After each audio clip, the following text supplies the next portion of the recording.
Hi, in my collection I have a variety of large stamps that are background stamps that fill the entire page or a large portion of it. And sometimes it's hard to know what to do with those stamps.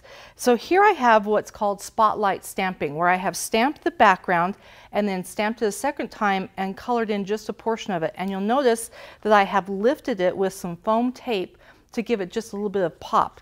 So by spotlighting this section of it, it allows me to add some real focus to this particular stamp. So let me show you how I did that.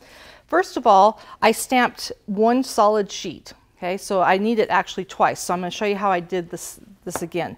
Now this particular ink pad is really nice because it folds all the way back, so I can use it just like this, and I'm going to ink up this particular stamp. It's easier to apply the ink pad to the stamp because of the large surface.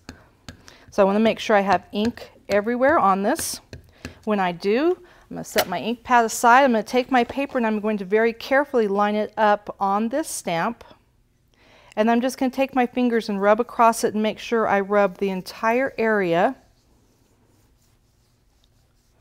And when I have it all done, and don't worry about the black smudgy because that's on the back, I'm going to carefully peel this off, and you'll see I have my stamped image. Now, I only need a portion of this, so you'll see that I just used the part with the big daisy and this little mum here. And so I'm going to actually trim off just that portion of it.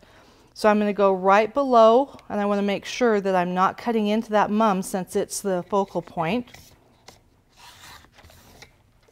Then I'm going to come off to the side of it, and again, always making sure that I've got all of the mum since it is the focal point, but I can avoid, I don't need the rest of it.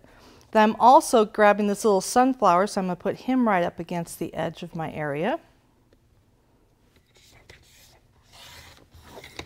And then my last cut is on the other side of that sunflower, again making sure that I'm not going to cut any of that off. Okay, now I have the piece that I want to work with, and so now I'm going to add the color to it. And I just used my Copics, and I started with a light color, and I colored in these center guys, and I'm not being all that perfect about it. I'm just going through coloring the parts that I want to have some color on. And then I'm going to come in with my medium color. And I'm going to do the next layer because I want to have a little bit of depth to this, not the chisel point. We're going to go with the brush point. So I've got some more color added in here.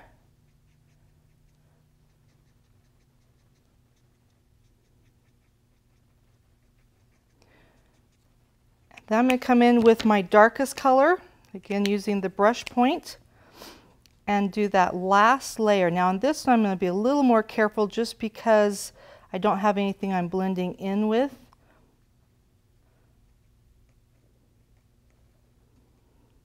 So I've got all the petals colored, and I'm going to go back with my lightest one, and I'm going to do just a little bit of blending just to make sure that it kind of goes together. Okay, so my lightest color is great for combining those different layers of colors and pulling them all together. I'm going to do the same thing here in this guy. I'm just going to color the center of it, and I'm just going to make a circle. It doesn't have to be perfect. Add a little bit of depth to it by adding a highlight here on the bottom of it, and then go back with my lighter color to blend it in a little bit. Okay, once I've got it colored the way I want, the last thing I need to do is place it on my card.